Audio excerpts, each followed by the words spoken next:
People often say that destiny never knocks gently. It usually storms into our lives like a strong wind, blowing away everything familiar and leaving behind the unpredictable. For Jordan Reyes, destiny laughed like sunshine and appeared in the middle of a wedding cake disaster. And for Madison Clarke, a strong-willed ICU nurse, that moment proved that sometimes the most beautiful things begin in the most chaotic ways.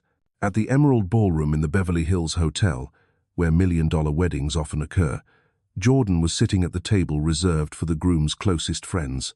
He wore a custom-tailored suit, but his mind was weighed down by pending design approvals, unsigned contracts, and a promise to his mother about the old house whose walls were cracking apart. Even the third glass of bourbon wasn't enough to ease the storm of worries in his head. The first dance song for the bride and groom began to play, gentle and classic, "Can't Help Falling in Love." Jordan watched his best friend, Michael, trying to balance as he guided his wife, an amateur dancer, through a formal waltz. And then, as if the entire ceremony had been waiting for a memorable disaster, the 5-tier wedding cake began to collapse. Time seemed to slow. A heavy thud echoed as the whole cake crashed onto the marble floor. Screams erupted. The bride stood stunned. The photographer missed the shot. Everyone froze. But then, a laugh burst out. Clear, resounding, unrestrained, unapologetic.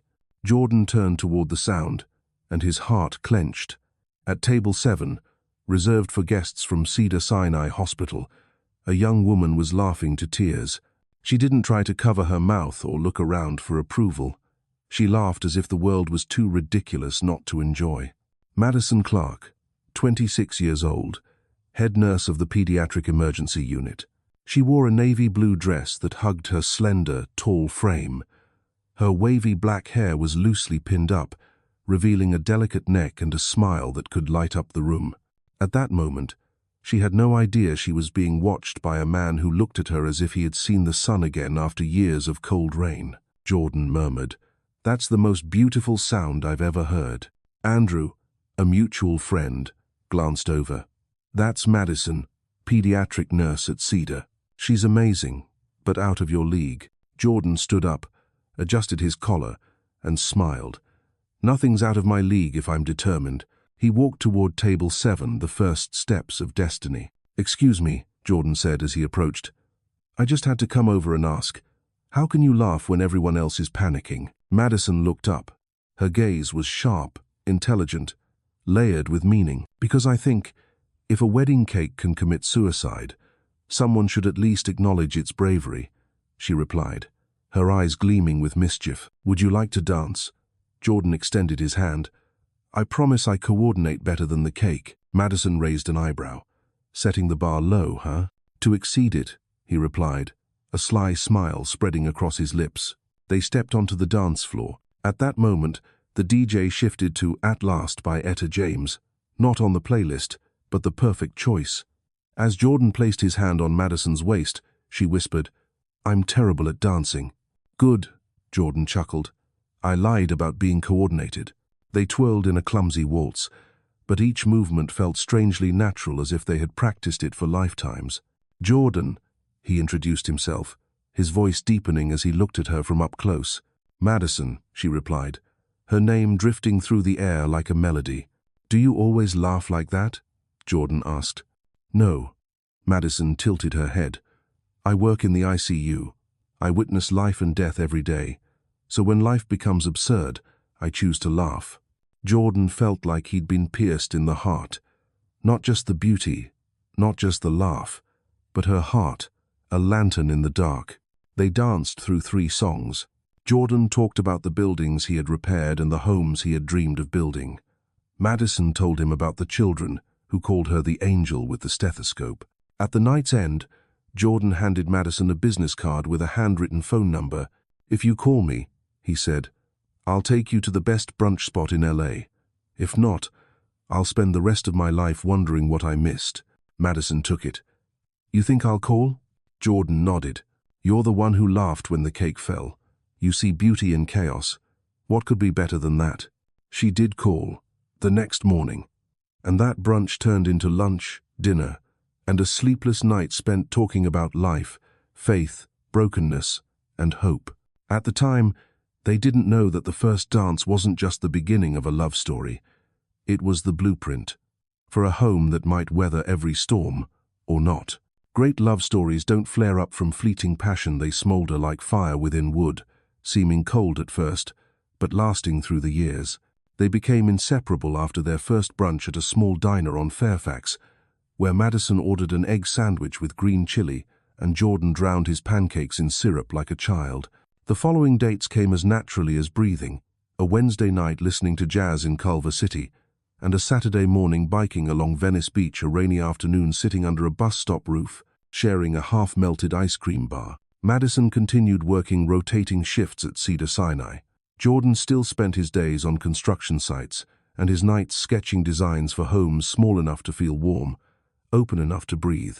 They were both busy, exhausted, worn down by life, but they always found their way back to each other after every spin of the wheel. Once, after a 16-hour shift, Madison arrived at Jordan's place still in her sweat-stained scrubs, dark circles under her eyes, hair a tangled mess. She only meant to come by for a hug and a quick nap.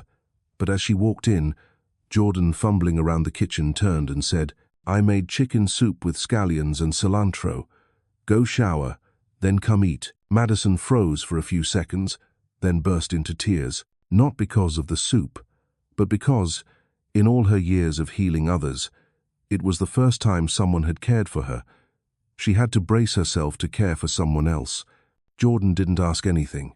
He just pulled her into his arms and held her like he understood every wound she'd ever buried.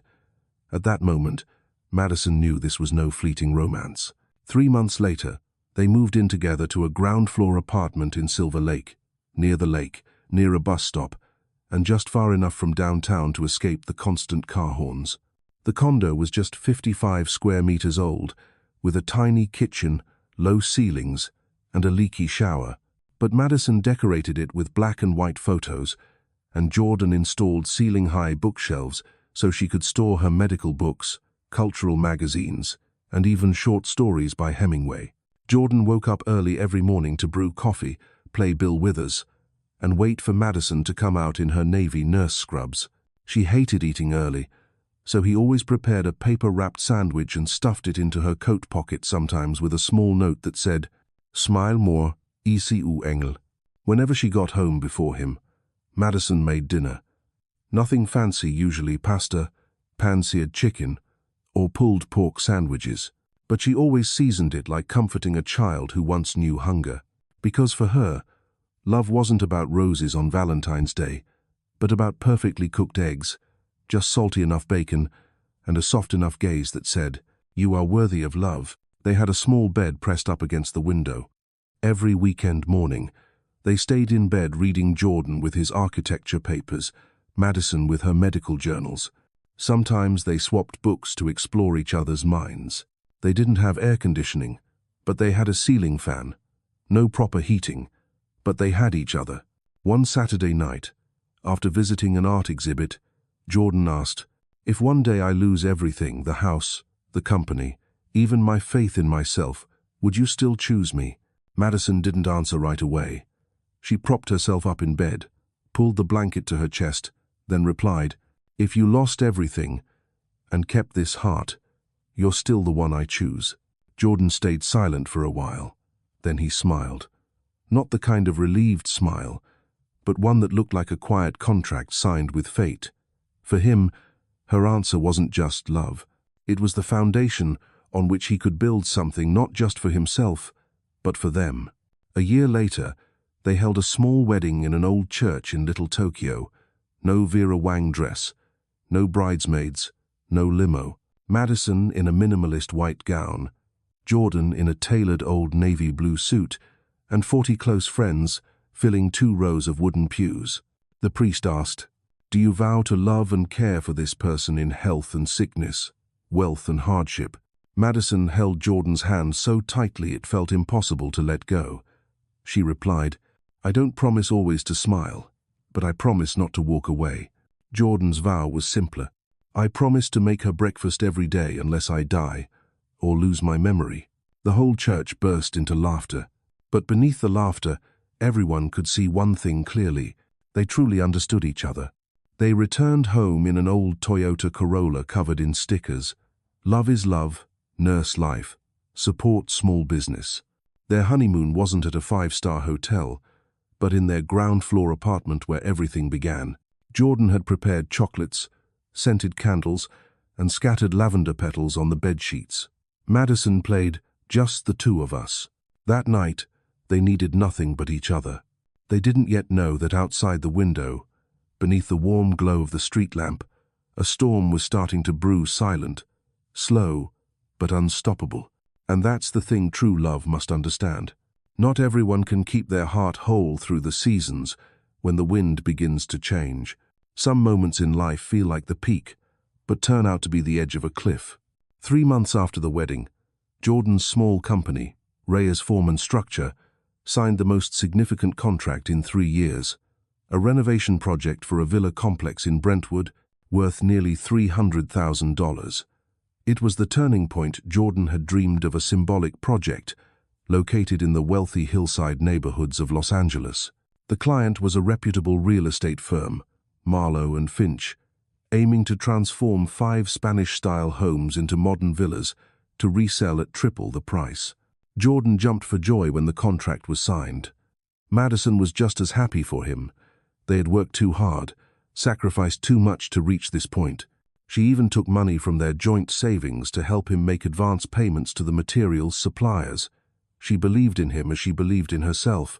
But life doesn't always follow the logic of effort. It runs on a chain of unannounced surprises.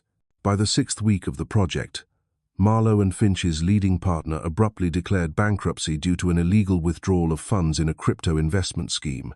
The financial structure behind the deal collapsed like a domino effect. Advance payments were frozen. The project was suspended indefinitely. Jordan's subcontractors, painters, electricians, and concrete teams began sending legal threats for unpaid bills. He ran out of cash. The company's account was nearly empty. Every day, Jordan received over a dozen debt collection calls.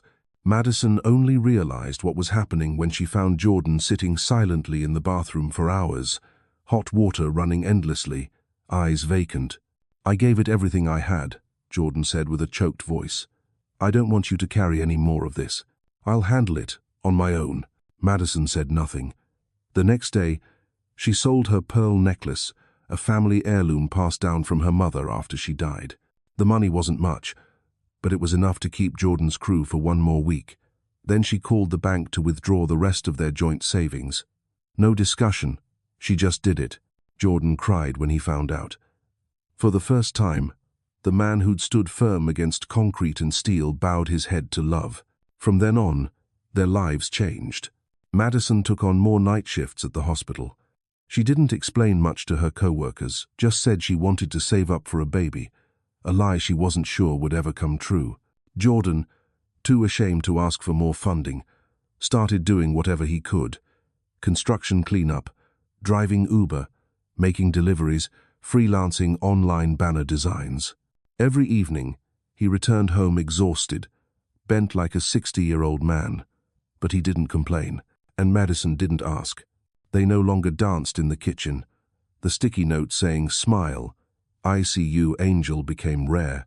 Each of them was swept into their own storm, her with hospital pressure, him with the shame of losing control.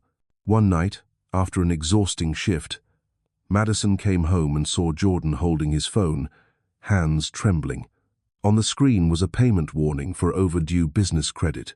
She stepped closer, touching his shoulder, but Jordan gently brushed it off. "I'm fine, don't worry," he said. Madison said nothing. But that night, she lay with her back turned, eyes wide open in the dark. For the first time, between them, there was a silence neither dared to break. The following week, Jordan called his mother in Charleston. The old house left by his father where he grew up, where the walls still bore the height markings from elementary school, was being threatened with foreclosure by the bank. It turned out that the late Mr. Reyes had taken out a reverse mortgage on the house to cover gambling losses at the casino. His mother, Elena, had no idea. The house was about to be lost, and Jordan, her only son, was the last hope. Madison learned of this as Jordan sat at the dining table, face buried in his hands, as still as a statue. "I don't know what to do anymore," he said.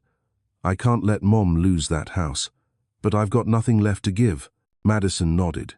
She said nothing. She left an envelope on the table before leaving for work the next morning. Inside was a copy of the documents for a 20-acre piece of land in New Mexico, the place her parents had once lived, the place where she had sworn to build a retirement home for nurses. She had sold it. No need to ask Jordan. No announcement. Just action. The same way she had always loved him quietly and devotedly. Madison sat alone in their small kitchen, the dim yellow light from the ceiling bulb reflecting off the scratched wooden table. On the table lay the signed land sale contract. It had taken her nearly 2 weeks to find a discreet buyer, negotiate with a lawyer, and complete the paperwork, all without Jordan knowing. She didn't do it out of pressure, but by choice. She chose Jordan, choose his mother, choose the family she had willingly stepped into. But inside her, a crack had formed. That land was the Clarke family's last legacy. Her father once grew corn, and her mother taught Madison to embroider handkerchiefs on the porch. She laid the first stone of a memorial after losing them both in a car accident. Madison had dreamed of returning there to build a home for retired nurses, a beautiful dream now set aside. She still didn't tell Jordan. That night, when Jordan returned from juggling 3 jobs in one day, Madison handed him a brown envelope. Inside was a bank check. "I just got a bonus from the hospital," she lied. "We can use it to help your mom or pay off the subcontractors. Up to you." Jordan looked at her for a long time. In his eyes was a mix of astonishment, emotion, and something quietly heavy, like he had just witnessed something too big to put into words. He held her tightly and whispered, "I don't deserve you." Madison didn't reply. She just rested her head on his chest. Deep down, she knew this love wouldn't die from lack of money. It would only die if they stopped seeing each other one day. Yet, silent changes continued. Jordan, despite trying, was no longer the light-hearted man he once was. He began to drift. His dark eyes turned vacant, sometimes staring through Madison like she wasn't there. And Madison, though never blaming, never complaining, started feeling the silence inside. She realized she no longer laughed out loud like before. She couldn't remember the last time they walked around the lake. She had also stopped leaving cute notes in his lunchbox. One Tuesday night, after a long shift, Madison came home late. It was raining. She was soaked, cold, and drained. She walked in, hoping for at least a question, "Are you okay?" But none came. Jordan was at his desk, eyes fixed on blueprints, headphones on, not even looking up. Madison stood there for 15 seconds, then walked straight into the bathroom, without a word. That night, she cried beneath the sound of water crashing like a waterfall, not because of the rain, but because loneliness had begun to form inside the home she had given everything to build. During a mental health workshop for medical staff, Madison chatted with a psychologist named Dr. Elise Grant. They spoke about the women who save the world, but forget to save themselves. Madison laughed not because it was funny, but because it hit brutally close to home. Dr. Grant handed her a business card. "When you're tired of being strong, call me. Strength is beautiful until it breaks." Madison didn't call, but she kept that card in her wallet for weeks. Then, the one thing Madison never expected happened. On a Friday afternoon, she went to the bank to finalize the land transfer fee and saw Jordan sitting in the lobby. He didn't see her. She was about to walk over, but froze when she noticed the woman with him. She was tall, with sleek black hair, dressed in a stylish cream suit, wearing Chanel sunglasses. They sat close together, speaking softly. Then Jordan lightly rested his hand on her elbow, a subconscious, intimate gesture. They laughed. Not the professional kind, but the kind shared between two people who feel relief in each other's presence. Madison's heart tightened. She turned away quietly and walked quickly out of the bank, her heart pounding as if it might leap from her chest. She didn't know what she had just seen, but her instincts told her it wasn't simple. That night, Madison said nothing. She didn't interrogate, didn't show jealousy. She cooked, cleaned, and waited for Jordan to come home. When he walked in, She looked him in the eye and asked a single question. "Do you still love me?" Jordan was startled. He hesitated. "What a strange question. Of course I do." Madison nodded. "Then hold on to that, because I'm starting to lose faith in everything." Jordan didn't understand, but he didn't ask further, and that was precisely what made the distance between them grow even wider. Not all betrayals begin with a kiss. Some start with compliments your beloved hasn't given you in a long time. One afternoon in May, after a frustrating meeting with a subcontractor, Jordan stopped at a cafe near La Brea Avenue to email a loss report. As he stepped outside, a woman called to him from a black BMW parked along the curb. "Reyes?" Jordan looked confused. She removed her sunglasses and flashed a bright smile. "Alicia Moreno. We worked together on the Phoenix Heights project last year. Remember?" "He did. That project fell apart, but Alicia, a real estate financial consultant, was the most striking presence in those meetings. Not just because she was bright and sharp, but because she knew how to make people feel important. She once told Jordan, 'A house you design feels like sunlight whispering to concrete,' something Madison had never said. They had coffee together. Alicia knew all about Jordan's company, struggles, word spreads fast in the industry. But instead of pitying him, she said, 'You shouldn't blame it all on yourself. The market spins like a storm, but you couldn't keep up because you were busy protecting things that were never truly yours.'" Jordan frowned. "What do you mean?" Alicia looked him in the eye. "I see you straining to hold the company, save the Charleston house, protect your mother, please a strong wife. But who's saving you?" That question sank deep like a blade. Jordan had no answer. After that coffee, they met again. First by chance, then intentionally. Alicia sent him a proposal. Shift into sustainable housing development, a growing market, with investors she already had lined up. Jordan hesitated at first, but he was convinced when she laid out the data and pitched the outline. Most of all, Alicia made him feel valued. She called him Reyes the Rebuilder, a man who rebuilt structures and his life. Madison knew nothing of those meetings. She was busy taking extra shifts in the hospital's post-COVID care program. She also began therapy. The first time in her life she admitted that she was losing herself in the marriage she once believed was destiny. One Saturday night, Jordan came home late.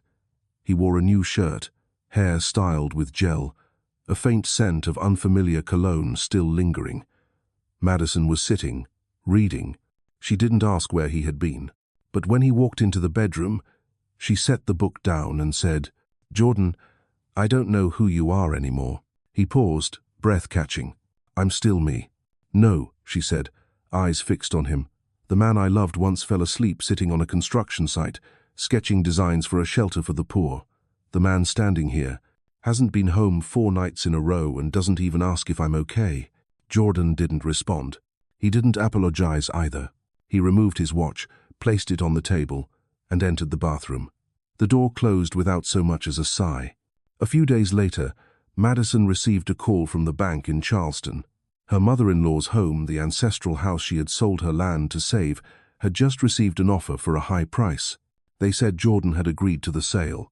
Madison froze. She immediately called Jordan. He didn't pick up. She called again, 3 times, 5 times.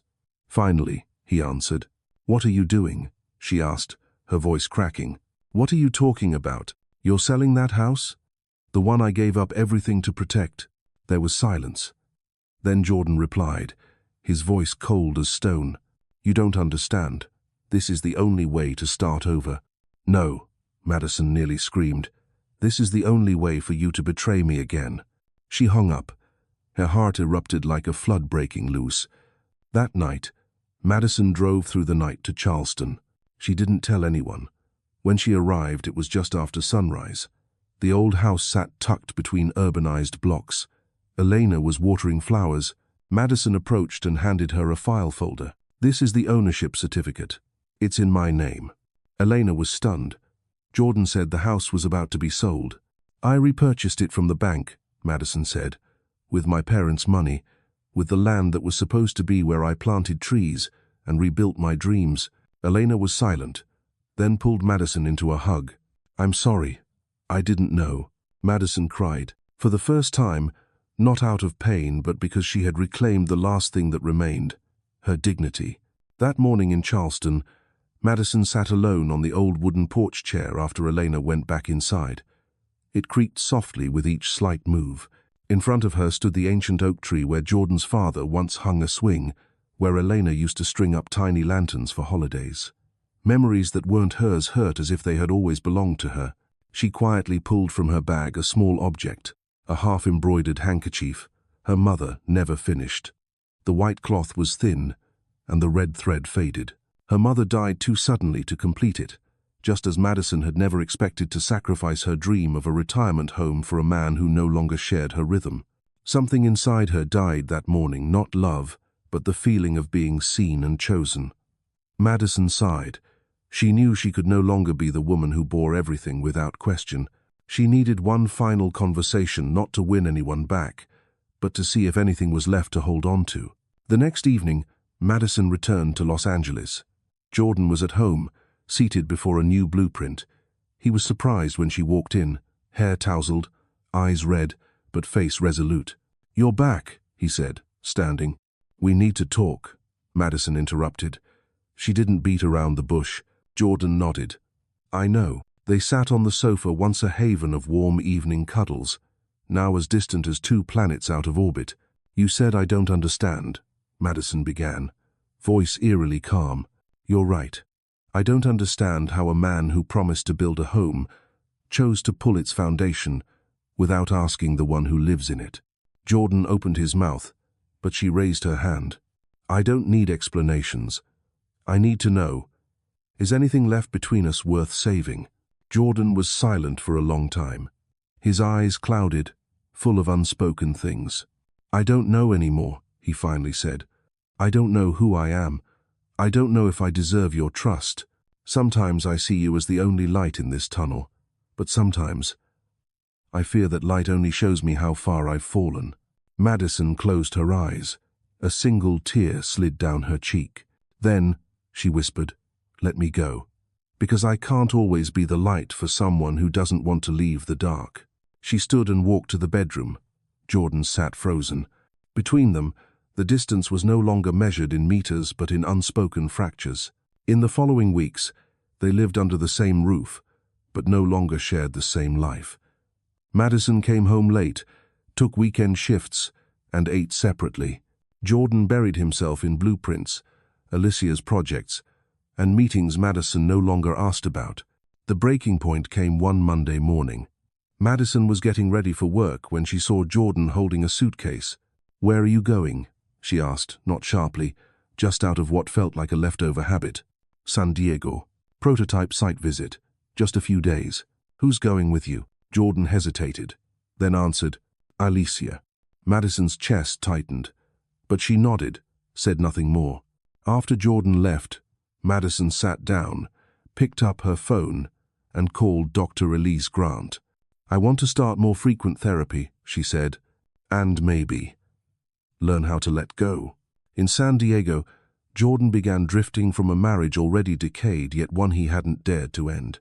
Alicia seemed to sense every weak spot in him and used it like a gentle drug, not addictive all at once, but slowly seeping in, dulling resistance.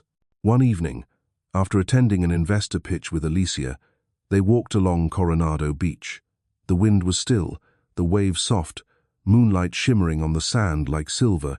Alicia stopped, turned to him. "If you're unwilling to lose everything, you'll never truly rebuild anything." Jordan looked at her, eyes lost. Then very slowly he leaned in and kissed her. It was a short kiss, but enough to shatter everything he once believed he would never do. 2 days later, Jordan came home, guilt clinging to him like a thin dust on the soul. Madison didn't ask. She said, "I need time apart. I'll stay at a friend's. Here's the key." Jordan didn't stop her, didn't beg, didn't apologize. As she walked out the door, Jordan turned back into the bedroom. He sat on the bed. Madison's scent lingered on the pillow, soft, deep, and heart-wrenching. He buried his face in his hands and cried, for the first time, like a child who had lost his home. Some separations don't need declarations. They're simply two people walking out of a shared dream, each carrying what they can't speak out loud. Madison left the Silver Lake apartment on a bright summer morning. She didn't take much, just a few sets of clothes, books, her old music player, and a wooden box of old photos. All fit neatly into 2 suitcases. No one saw her off. Jordan was still asleep or pretending to be. Madison left no note, no message. She thought, if someone doesn't try to stop you when you leave, maybe you've already left long ago, only your body hadn't caught up. She went to stay with her closest friend, Camila Lopez, a fellow nurse who shared her first year in the ER with Madison. Camila's apartment was on the 3rd floor of a building near Griffith Park. Not too big, but warm, with a large window looking out over the hills. There, Madison began a new life. Quiet, solitary, and for the first time, no longer tied to the idea of us. During the first week, Madison lived like a shadow of herself. She went to work, came home, showered, ate a little, then lay down. No TV, no music, no reading, no dreams. Camila let her be. She just left a glass of water outside the bedroom door each night, and sometimes a haiku scribbled on a piece of paper. The boat leaves old shores, no longer fights the river, just drifts back to me. Madison didn't respond, but that night she dreamed of a boat, empty, lost in fog. She returned to regular therapy with Dr. Elise Grant in the 2nd week. In her first session after the breakup, Madison didn't cry. She told everything as if recounting someone else's story. When Elise asked, "How did you feel walking out of that apartment?" Madison replied, "Light." Then, after a pause, she added, "But also hollow. It was as if everything I carried had melted away, but what was left was only blank space. No faith, no anger, no direction." Elise nodded, jotting notes silently. "Then we'll start from there," she said, "from the blank space." Meanwhile, Jordan began to feel the chill of an absence he couldn't fill. The apartment suddenly felt too quiet, as if someone had removed the sound. No more soft footsteps, no more gentle laughter from Madison watching comedy clips at night. No more scent of lavender shampoo lingering in the bathroom. He didn't see Alicia anymore. After the kiss in Coronado, he never contacted her again, not out of guilt, but because he hadn't found Madison in that kiss. And without Madison, no one else could stir his heart for real. One night, Jordan came home late, drunk. He sat in the kitchen and pulled out a wooden box. Inside were all the handwritten notes Madison had ever left, short messages like, "It's raining. Take a jacket. We're out of eggs. Grab some. Love you." He read them all, then cried. Cried like he had never cried since his father died. He tried calling Madison. The phone rang twice, then cut off. No voicemail. Madison still received those calls, but she didn't answer. She knew, if she picked up, she would forgive him. And right now, forgiveness would mean betraying herself one more time. Instead, she wrote. Every night, she sat by the window and journaled, letters never sent, memories never told, writing so she wouldn't explode. One night, she wrote, "I sold the place where my parents once promised to grow old together. I cut my roots so you could keep your family tree. But in the end, you were the one who chopped it down." On the next page, she wrote only one line. "The deepest pain isn't betrayal, it's no longer recognizing the one you gave your whole heart to." Madison returned to her parents' old land in New Mexico a month after leaving. It now belonged to someone else, but she asked to visit for a few hours. She sat on the dry ground, where there used to be a well, a mango tree, and a path leading into the woods. Everything had been leveled, but in her memory, every corner was still alive. She photographed her mother from her backpack, who had lightly curled hair and knitted, her father, who had a gentle smile and hands still dirty from gardening. She placed the photo on the ground and whispered, "I couldn't keep my promise, but I'm finding myself again, and this time, I won't lose it." She closed her eyes, breathed deeply. A light breeze brushed through her hair. In that moment, Madison felt peace not because her wounds had healed, but because she had dared to face them. 3 weeks after the New Mexico trip, Madison did something even she didn't expect. She enrolled in a short course on end-of-life care and spiritual therapy at UCLA Extension.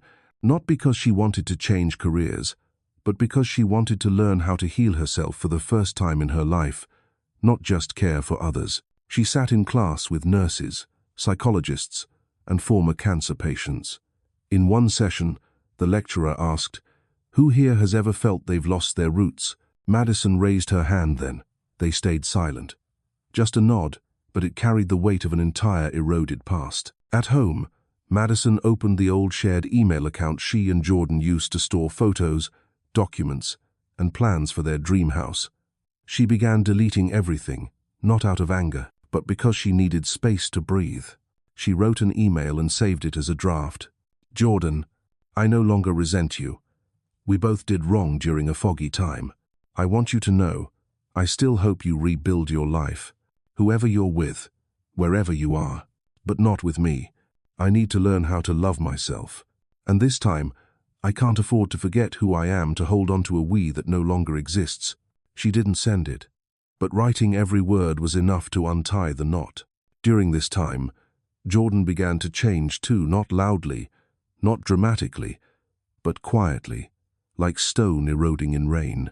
He withdrew from the project with Alicia, returned his shares, cancelled the deal. He knew he couldn't build anything real if the foundation were betrayal. Alicia didn't get angry. She just looked at him for a long time and said, "I don't regret anything. But I can't be your shelter if you're still running from yourself." He returned to Charleston to visit his mother. The old house now in Madison's name still looked the same, but this time, when he walked into the kitchen, Elena didn't hug him like always. She said, "You know, she didn't keep the land for money. She kept it for you." Jordan bowed his head. For the first time, his mother didn't try to comfort him. She let him feel the weight and mourn. Jordan sent Madison a handwritten letter 2 months after the breakup. No fancy words, no pleading, just honest lines. "Madison, I don't know if you'll ever read this, but if you're holding this letter, it means you've granted me that much. I don't expect you to come back. I want you to know. I was wrong to think I could carry it all without telling you. I was wrong to leave you alone in the very home you helped build. I was wrong not to see that you sold your roots to protect mine.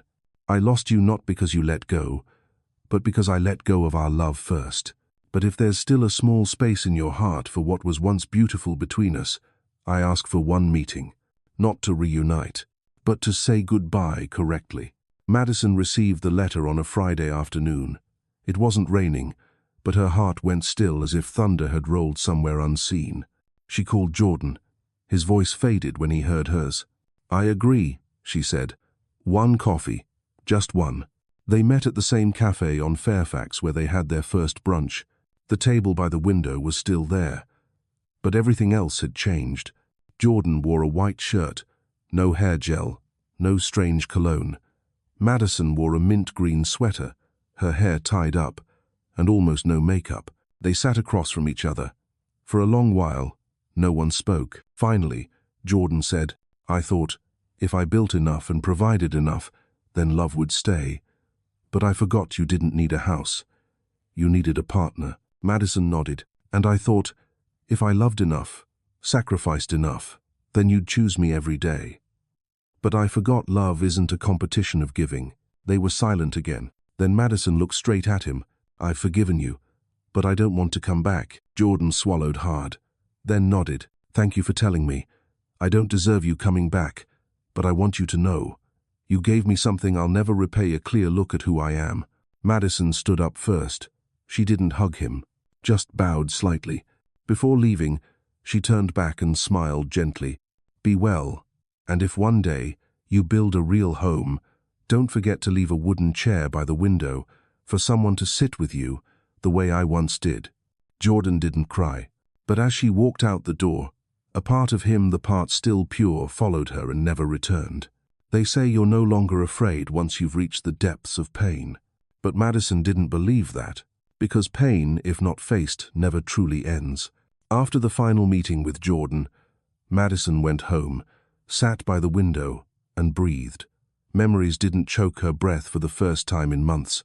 The sorrow still lingered, but it no longer clung to her like a damp stone. It was like mist, light, transparent, and eventually it would dissolve. She decided to take 3 weeks off, not under the excuse of fatigue or job stress. She wrote plainly on the leave request, "After a long journey of losing who I was, I need to find myself again." Her department head didn't ask further, just signed. They knew she was good at what she did, but now everyone could see she was learning to become real again. Madison flew to Oregon, a place she once visited at 17 during a summer camp. She rented a small cabin by Trillium Lake, turned off her phone, and brought 3 books, 2 journals, and a film camera. The first day, she slept, nearly 10 hours straight. The second day, she walked through the pine forest. As she passed a clearing filled with fallen leaves, she sat down and cried, not for anything specific. Everything long buried in her heart had finally found a way out. On the third day, she wrote, "To the Madison of today, you no longer have to try so hard to be chosen by someone daily. You need to wake up, look in the mirror, and say, 'I choose me.'" In the second week, Madison started painting again. She had abandoned art for medicine.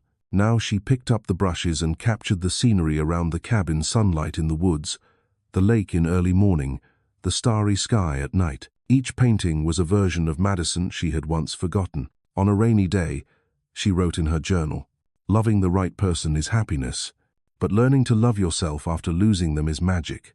She began waking up early, brewing tea, sitting and watching the rain. No more worries about shifts, bills, or unanswered messages. She didn't become someone new, she returned to her truest version. In her final week, Madison met an older woman, Mrs. Lorna, who owns a second-hand bookstore nearby. Lorna lived alone after her husband died of cancer. She didn't ask much, but one afternoon, as Madison sat reading by the fireplace, Lorna came over and said, "Sometimes we don't need someone to help us through. We need a place to sit, be silent, and be allowed not to be strong for a while." Madison looked at her, slowly nodded. In that moment, she realized she didn't have to brace herself to be okay anymore. She had survived, and now it was time to live. On her last day in Oregon, Madison wrote one final letter to herself. "I forgive the Madison who loved too much, gave too quickly, sacrificed too long. I also thank Madison who dared to let go, be hurt, and begin again. We are not broken versions of ourselves. We are a masterpiece in progress." She folded the letter and tucked it into her copy of The Body Keeps the Score as a promise to never forget this journey. She returned to Los Angeles on an early autumn afternoon. The leaves had begun to fall more heavily. The city hadn't changed, but Madison had. She was no longer the woman carrying the whole family on her back, no longer the woman who stayed silent to keep the peace. She was Madison Clarke, and for the first time, she felt proud of simply being herself. Madison returned to Los Angeles in the golden hue of a gentle afternoon. On the flight back, she didn't read, didn't watch a movie, or sleep. She just stared out at the sky, feeling her mind clear in an unfamiliar way. For the first time in a long year, she didn't feel like she was running from anything, nor did she need to chase a goal to prove something to someone. She was returning to life, but not to continue the old one. To begin a version that wasn't in a hurry. Camila hugged her tightly at the airport. "Your face is glowing, seriously. Like you got washed in mountain spring water or something." Madison laughed. Not the forced kind she'd practiced for so long, but a real laugh, soft and peaceful. "Close enough. But it was Trillium Lake water," she replied with a wink. Camila shook her head. "I'm glad you're home." Madison returned to the small apartment where she'd taken refuge for 3 months after the breakup. That evening, she lit a candle, played her favorite jazz, and opened her laptop, not for work, but to write an email to herself, scheduled to send in 1 year. Subject: "If you're still living like today, Madison, if, when you read this, your heart still feels light, it means you're still on the right path. But if you find yourself slipping back into the old ways, trying to be chosen, carrying the weight so others can lean on you, stop. You deserve to be loved without needing to prove anything. And you never need to strain to keep someone again. You, from October last year." She hit send. The email disappeared from her inbox like a seed sent forward in time. The following week, Madison returned to work, but no longer picked up night shifts, didn't take overtime, and began setting boundaries. When her manager asked her to cover a last-minute emergency shift, she shook her head. "I need to leave on time. I've spent enough years sacrificing time for others. Now I need to keep the promises I make to myself." The manager paused, then nodded. "I understand. Good. Keep it that way." Her co-workers began to notice the change. Madison was still the same dedicated nurse, but no longer burnt out.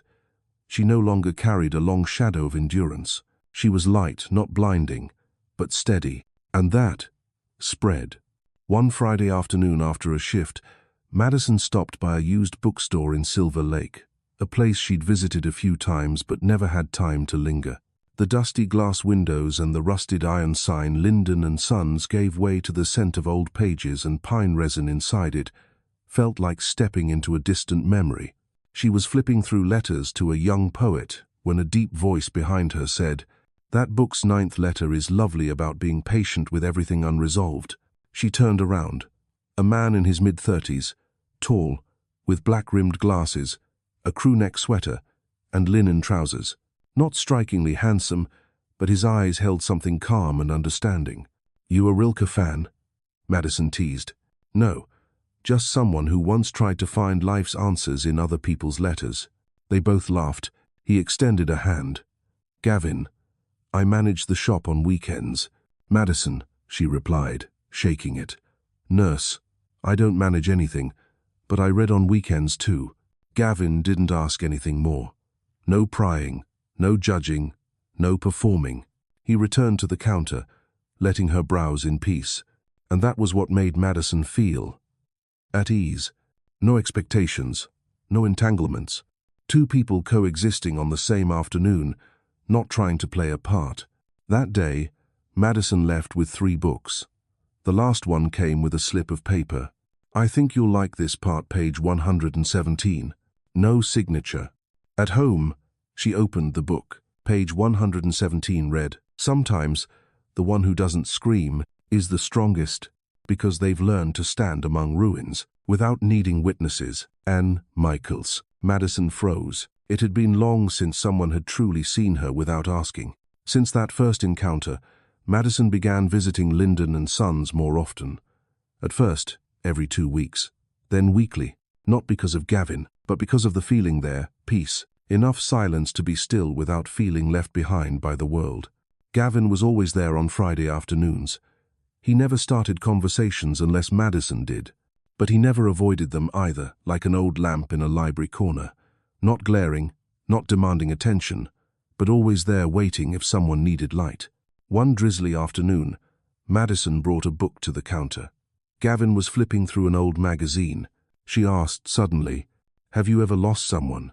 He looked up, no surprise in his eyes, just a flicker of something old and real.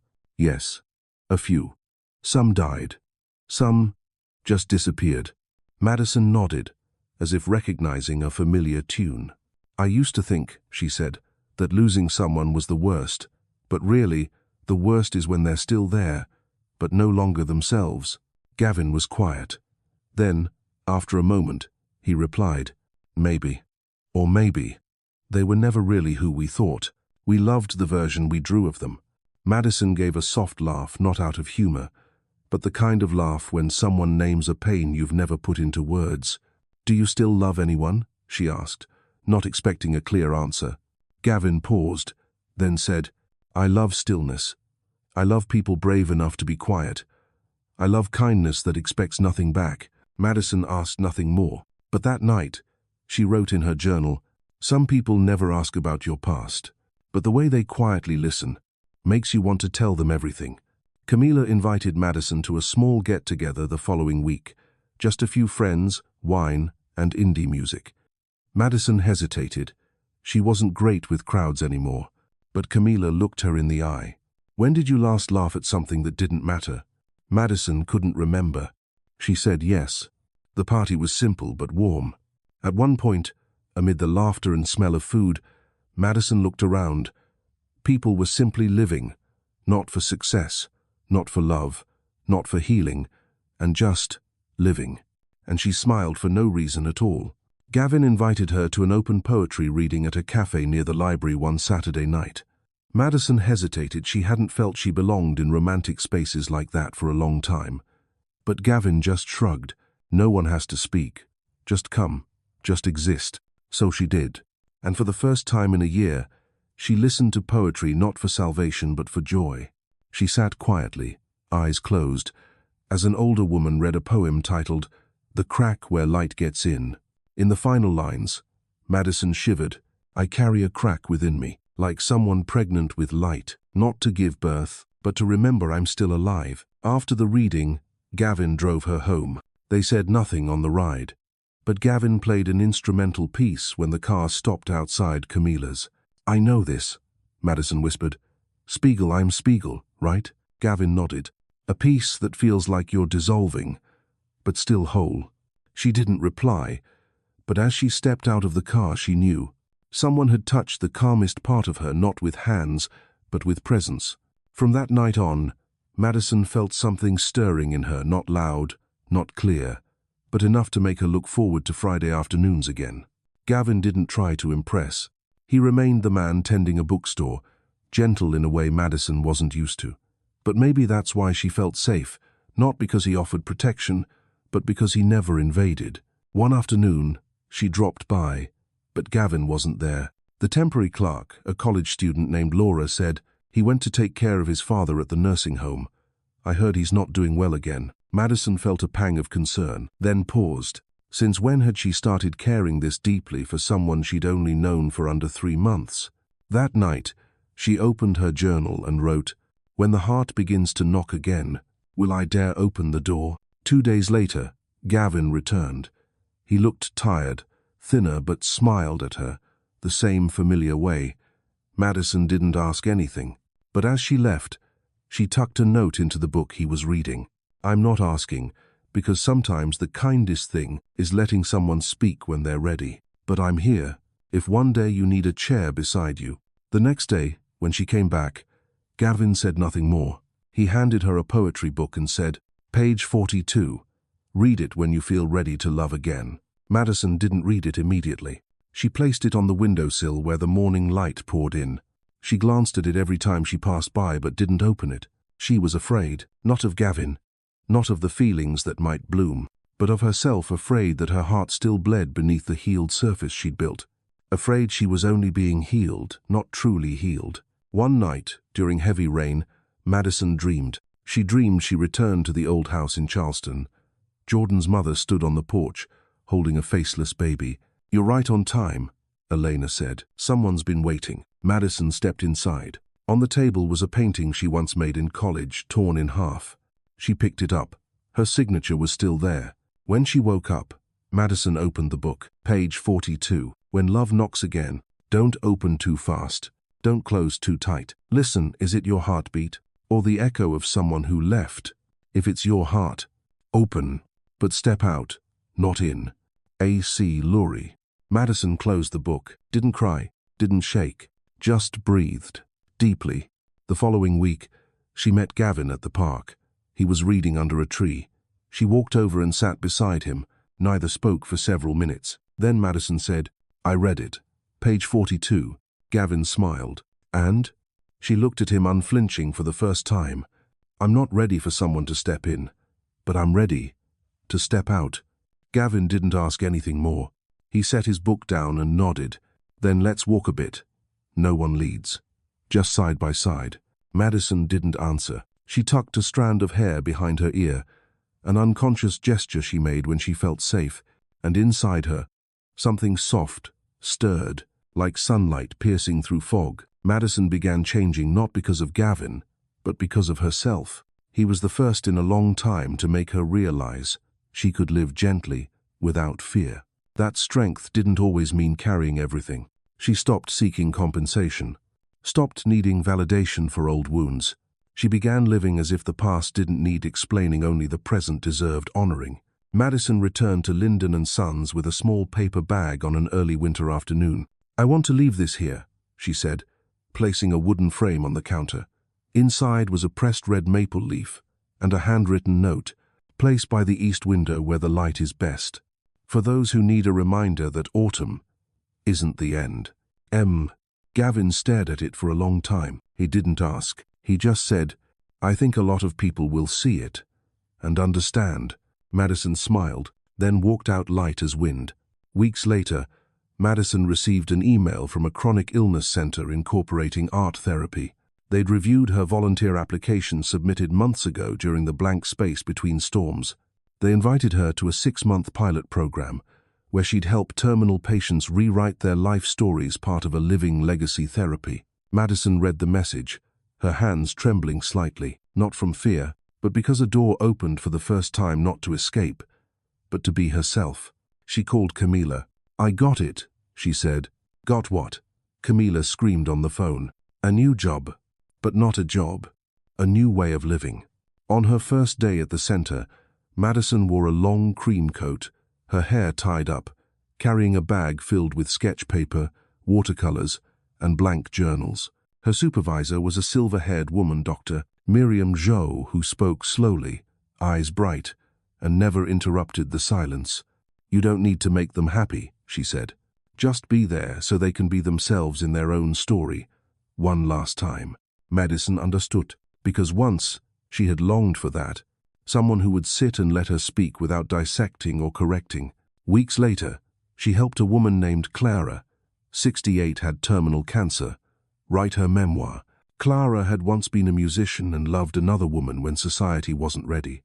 Her story was a chain of choices forced into silence, but she told it calmly, as if she had forgiven it all. When Madison asked, "If you could do it all again, would you choose differently?" Clara smiled. "No, but I'd love myself sooner. So when she left, I wouldn't have taken so long to find me again." Madison paused. That line echoed in her like a voice from her old self. She went home, opened her journal, and wrote, "No one leaves us. We just left ourselves too long ago." One Saturday afternoon, Gavin called. His father had passed that morning.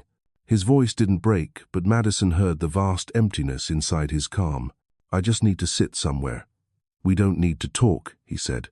Madison replied, "The usual cafe. Corner seat." They sat beside each other at the window, not touching, letting time flow between them like a warm river. When the tea arrived, Gavin whispered, "Thank you, not just for today. For many days before. You don't know what you did, but it was right." Madison turned to him. "Thank you, for not needing me to do anything at all." They said nothing else, but both knew. If love ever returned, it wouldn't knock loudly. It would come in a deep gaze, a trusted silence, and a person healed enough not to need rescuing. 2 months later, Madison moved into a new apartment, not far from the old one, but closer to the art center. She hung the framed red maple leaf by the east window. Gavin visited, sometimes bringing books, tea, and small stories. No one spoke of the future, but both knew, if there were a future, they wouldn't try to define it by relationship, commitment, or labels. They would live it one day at a time. Each is a story unfolding, and when needed, they would sit beside each other, like 2 pages from different books, unbound, but still, side by side. Freedom is a beautiful word, but the price to truly live freely has never been cheap.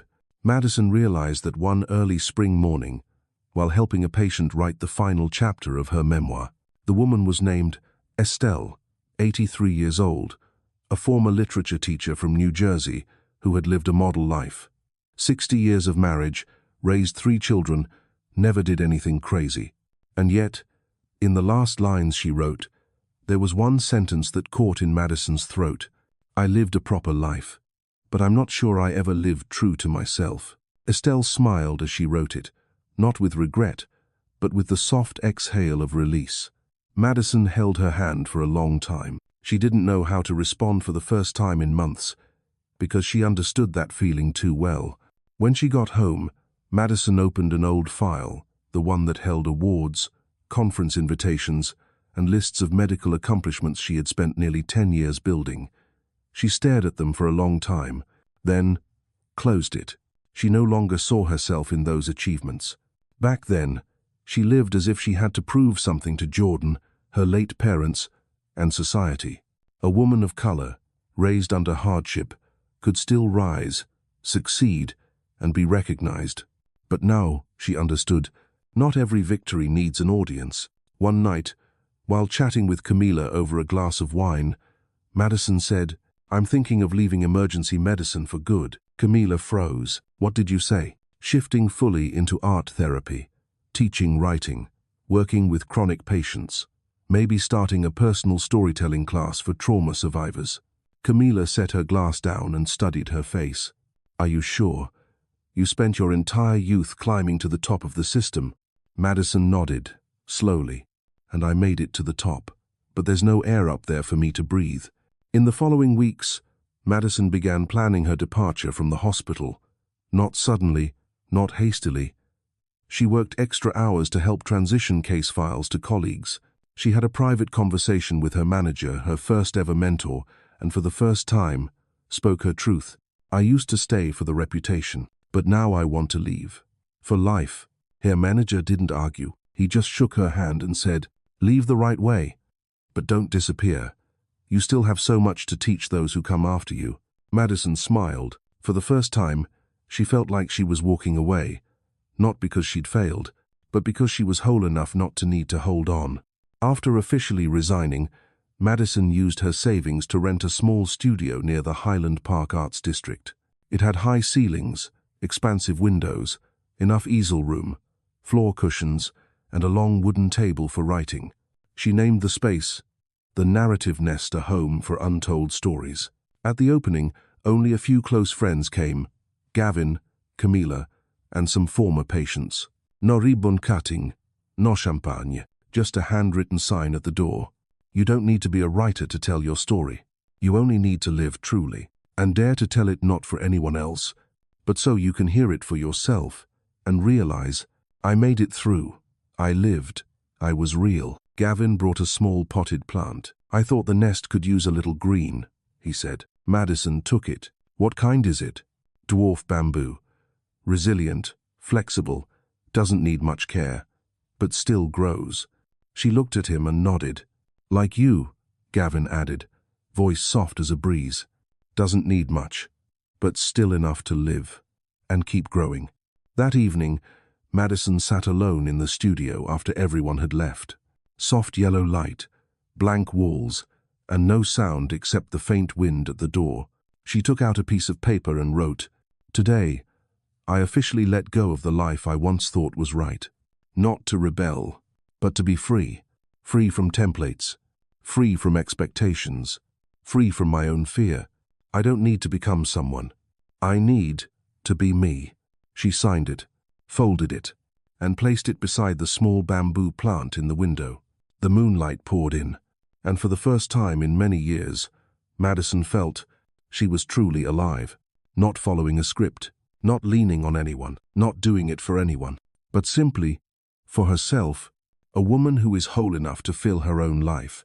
Some doors seem forever shut, but sometimes, just a faint sound from the past is enough to make us pause and turn around, not because we want to go back, but to see how far we've come. Madison was preparing for the first Writing to Heal workshop at the Narrative Nest one early summer morning when her phone buzzed. Not a message, not an email, but a voice call from an unnamed, yet instantly recognizable old number. "Jordan." Her hand froze on the kettle handle. The phone rang a third time. She didn't answer. Fourth. It stopped. Then a message appeared. "I know I shouldn't be bothering you, but this is about your father. If you can, please call back. Jordan." Madison's chest tightened. Her father? The man she thought had left this world more than 10 years ago. She sank into the nearest chair. A resounding, low thump echoed through her ribs. Hours later, she returned the call. Jordan's voice was strangely calm, maybe because he'd prepared himself carefully, or maybe he had changed. "I received a letter from a lawyer in Santa Fe," Jordan said. "Your name was mentioned, a preliminary will. From a man named Joseph Bryant." Madison nearly dropped the phone. Joseph Bryant. Her biological father's full name, the man who had left her and her mother when she was 8. The man she believed had long been dead, or in her heart had died the day he walked away. "I wasn't sure whether to reach out," Jordan continued, "but I felt, if I'm the last person who ever knew about that connection, then I should pass it on." Madison was silent for a long time. At last, she said, "Thank you, but I'll go alone." Jordan asked nothing more. He only said, "I hope you find what you're looking for." 2 weeks later, Madison headed to Santa Fe, New Mexico. The scenery had changed, but the air was still dry, the sun still blazed golden, and the wind still carried the dust of the land her mother once walked in her youth. At the law office, she was handed a folder and a thick envelope labeled, "To Madison Clarke, my daughter." She held it with an empty heart. No hatred, no tears, just unfamiliarity. The letter began, "Madison, if you're reading this, it means I never got the chance to say it in person. Maybe you don't remember me, maybe you still resent me, and you have every right to. But if you dare to read on, I hope you know, there hasn't been a day I didn't think of you." She read each line as if swallowing shards of glass. Painful, sharp, and impossible to stop. He wrote about his life after leaving, offering no excuses, just admission: "I was weak and selfish." He'd tried to find her after her mother passed, but when he learned that a responsible aunt had adopted her, he quietly stepped away. "I don't dare to ask for your forgiveness, but I wanted to leave you something. Not property, a truth. You were never abandoned. You were simply the child of a man who didn't know how to be a father. But you deserve to live, to be loved, and to be free from the mistakes of those who came before you." At the end of the letter, he left her an old wooden house in the outskirts of Albuquerque, where he had spent his final years, and a wooden box filled with unsent letters. Madison stayed at that house for 3 days. She didn't call anyone, didn't open her laptop. She read page after page, each scribbled line full of clumsy remorse and wordless love. On the 3rd day, she lit a candle and buried the last letter beneath the oak tree in front of the porch. "I forgive you, not because you deserve it, but because I no longer want to carry this weight." On her way back to Los Angeles, Madison felt light, not because something had been mended, but because she had finally let go of what could never be mended. She sent one single text to Jordan: "Thank you for calling. Among all the old mistakes, you were right that time." There was no reply, but she didn't need one. That night, back at the narrative nest, Madison hung a new quote at the entrance: "The past doesn't disappear. It only waits for us to look back, not to relive it, but to set ourselves free." M.C. Happiness doesn't knock loudly as people often think. It arrives quietly, in the most minor things. A cup of tea at just the right warmth, an afternoon without notifications, or a glance that makes you forget you were ever broken. Madison realized this on a July morning. Sunlight filtered through the cream-colored curtains at the Narrative Nest studio, dappled across the journal she was writing in. The peppermint tea was still hot. Music played softly from a small speaker. No messages, nothing urgent. No one needed her to rescue, to heal, or to please.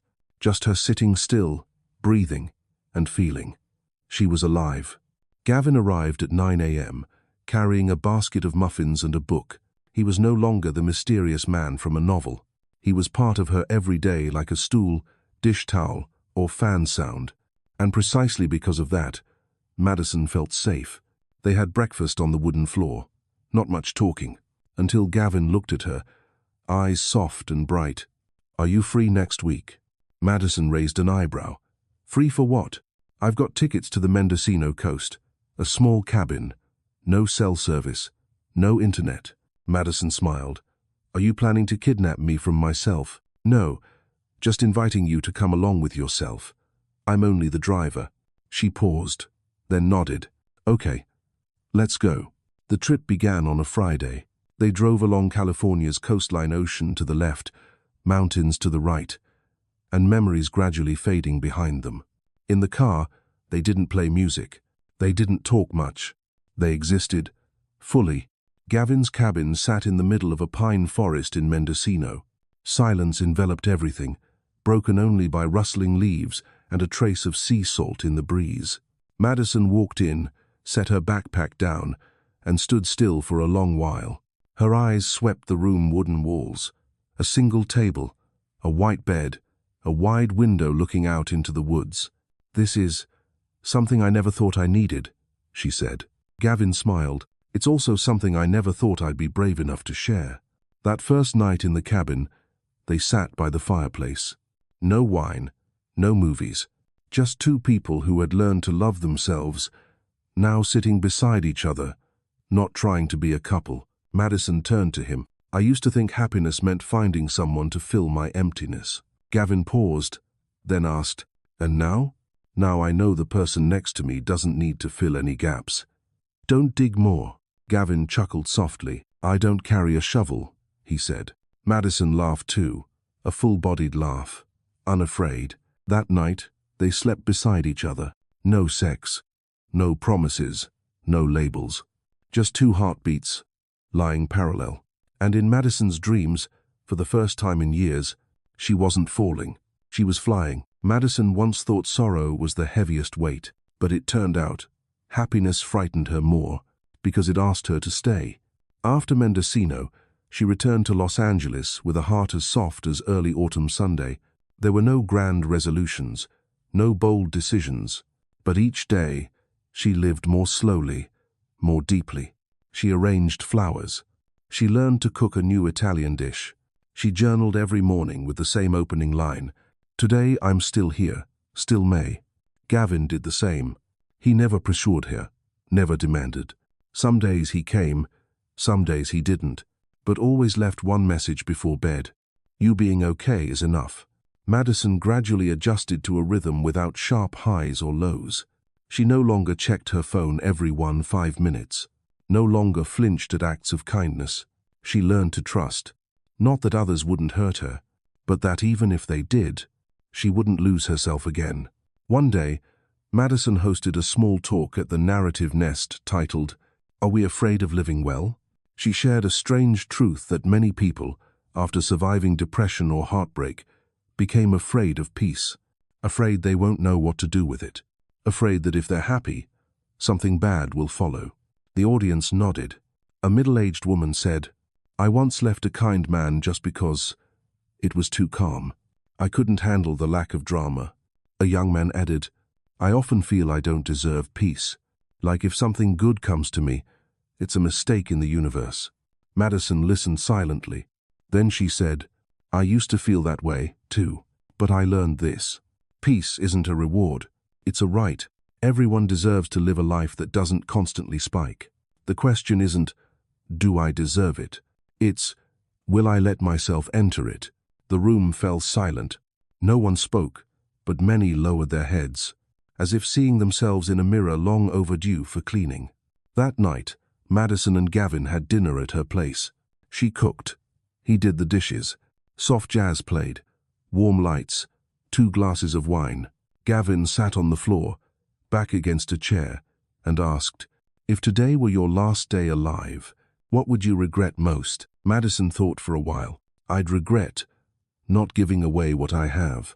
Not money, not things, but stories. What I've learned, what I've survived. Gavin nodded, then said, I think you should write your journey down, not for others, but so you'll know how far you've come. Madison was quiet. Her heart tightened, not from pain, but from being truly seen. The next morning, Madison began to write. Not for publishing, not to explain, but as if each word was a wooden plank laid over her path. She titled the draft, No More Bracing. The first page read, I used to think I had to be strong, then I learned to let go. I used to think I had to be loved. Then I learned to hold myself. Now, I don't need to prove anything. I live. And that is the miracle. Madison once believed that the goal of healing was to go back to how things were. But now, she understood, we can never go back. We can only become something else. Richer, deeper, and aware of what is enough. And then, the most natural thing happened. She began to share. The Rewrite Me workshop at the Narrative Nest began with just 3 people. A woman newly separated after 10 years, a widower, and a depressed college student. But after each session, they brought friends. No ads, no social media. People came for something rare, a space where truth could be told without judgment. Here, people cried without explanation, laughed without shame, and wrote without fear of right or wrong. One person wrote, I used to feel like an empty room no one stayed in, but reading my story aloud here, It's like someone turned the lights back on. Another said, I didn't realize how many voices from the past lived in my head. But each page helps me hear which one is truly mine. Madison wasn't a teacher. She just sat beside you and touched your shoulder when you hesitated. Sometimes she said nothing. And still, people felt, here, I am seen. One day, after a sharing session, a young woman stayed behind. Her name was Alondra, 27, Puerto Rican. Her eyes held the sorrow of someone who had fallen very far.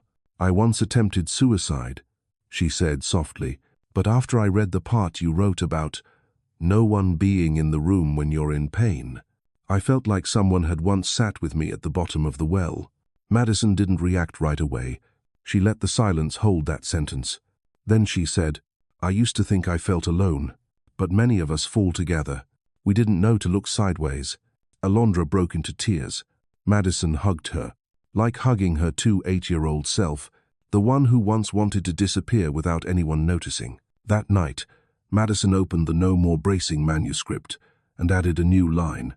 We don't survive pain just to become stronger. We survive. So when someone else falls, there's a hand, not to pull them up, but to say, I've been there too. Weeks later, the narrative nest was invited to be featured by a local newspaper. At first, Madison declined. She feared being labeled a healing icon, a title she knew too well the weight of. But Gavin said, you can refuse the spotlight, but don't refuse the chance for your voice to reach someone who needs it.